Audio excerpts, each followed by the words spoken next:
আসসালামু আলাইকুম। আমি মনি, আমার পুচুদের মা। তো আজকে চলেন একটু ছাদের ভিউ দেখাই। গত কয়েকদিন যাবৎ প্রচুর বৃষ্টি হইছে, দিনেও বৃষ্টি হইছে, রাতেও বৃষ্টি হইছে। তবে আজকে হচ্ছে ভালোই রোদ ছিল। আর রোদ ছিল দেখে আমি বিকেলে একটু ছাদে উঠছিলাম যেন একটু পাহাড়ের ভিডিওটা সুন্দর মতো করতে পারি। তো এই তো ছাদে উঠলেই আসলে এরকম পরিবেশ দেখলে মন ভালো হয়ে যায়।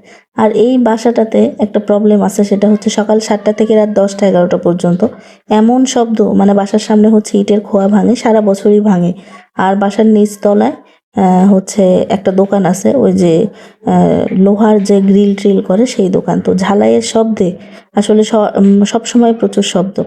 তো দিনের বেলায় আসলে ভয়েস ওভার দেওয়া একদমই মানে সম্ভব না। আমি বেশিরভাগ রাতেই করি, হঠাৎ মাঝে মধ্যে, যেমন আজকে আমাকে দিনেই ভয়েস ওভার করতে হচ্ছে বাধ্য হয়েই। তো যাই হোক, ছাদে উঠে হচ্ছে এই যে নাকা মরিচের গাছটা থেকে অনেকগুলো মরিচ ছিঁড়ে নিলাম। কারণ প্রায় প্রায় এসে দেখি পাকা মরিচগুলো হচ্ছে পাখি খেয়ে ফেলে। তো এই জন্য আজকে হচ্ছে কাঁচা পাকা মিলে সবগুলো মরিচই তুলছি। আরও ছিল গাছে কিছু। তো এই মরিচগুলো দিয়ে ভাবতেছি কি করা যায়। পরে ইউটিউব ঘেটে দেখলাম যে সস, চাটনি অনেক কিছুই করা যায়। তো আমি হচ্ছে সস আর চাটনির মিক্সড একটা কম্বিনেশন করব ভাবলাম। তো সেই ভেবেই আসলে মরিচগুলো উঠাইছি। তো যাই হোক, হাজব্যান্ড কিছু বাজার নিয়ে আসছিল, সেগুলো হচ্ছে আমি রেডি করে রাখতেছি। আর এই বাদামগুলোকে আমার ছেলে বলে শক্তিমান বাদাম।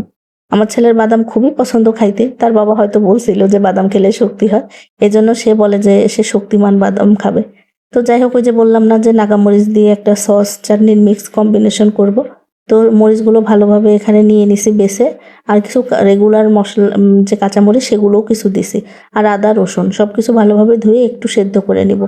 তারপরে এই যে সেদ্ধ করা মরিচ, আদা, রসুনগুলোকে একসাথে নিয়ে একটু ব্লেন্ড করে নেব। খুব ভালোভাবে ব্লেন্ড করে নিব যেন গুটি দানাটা না থাকে, তাহলে হচ্ছে মুখে বাজবে।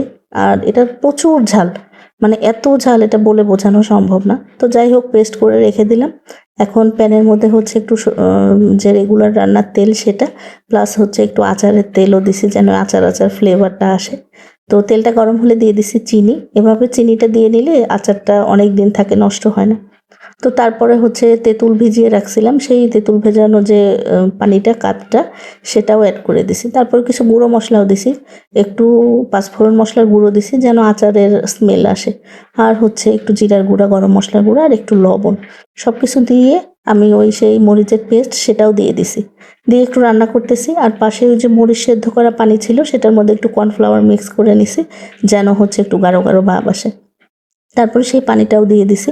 দিয়ে এটাকে এখন ননস্টপ নেড়ে নেড়ে খুব হালকা আছে রান্না করে নিতে হবে। আর নামানোর আগে একটু ভিনেগার দিয়ে দিছি, যেহেতু এটা দীর্ঘদিন রেখে খাইতে হবে, একদিনে তো খাওয়া সম্ভব না, প্রচুর ঝাল, খুবই ঝাল। আমার হাজব্যান্ড ভুল করে একটু খেয়ে ফেলছে, খেয়ে গুড় খাইছে, তারপরে চিনি মুখে দিছে, তারপরেও তার ঝাল নাকি কমতেছে না।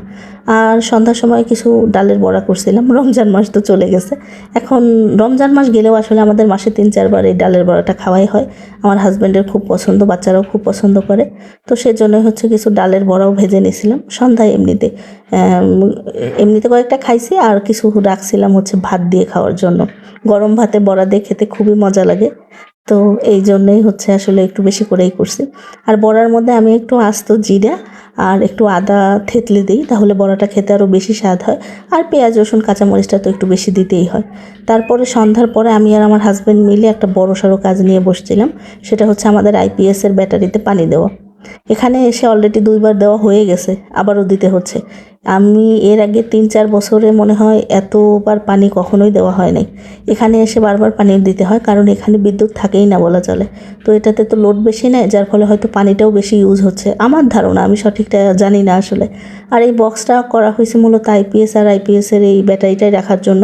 কারণ বাচ্চারা তো খুবই চঞ্চল, কখন কি ধরে বসে, ইলেকট্রিক জিনিস ভয় লাগে, এজন্য আসলে বক্সটাতে আমি সবসময় লক করে রাখি যেন বাচ্চারা খুলতে না পারে।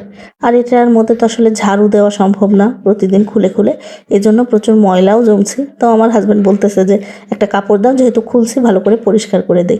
আর ওই যে পেছনে দেখা যাচ্ছে মফ, ঘর মোছা, এগুলো জাস্ট আমি কিনে কিনে জমা করছি। একদিন করে মুছে আমার তৃপ্তি হয়ে গেছে। কাপড়ই হচ্ছে সবচেয়ে কার্যকর জিনিস, যেটা ঘর মুছে মজা পাওয়া যায়। এর আগে কখনোই আসলে আমরা নিজেরা ব্যাটারিতে পানি দিই নাই, প্রতিবারই হচ্ছে ইলেকট্রিশিয়ান এনে দেওয়া হয়েছে। এবার প্রথম হচ্ছে আমরা দুজন মিলে দিলাম, তো বেশি দেওয়া হয়ে গেছিলো, 5 লিটার পানি পুরোটাই দিয়ে দেওয়া হয়েছিল।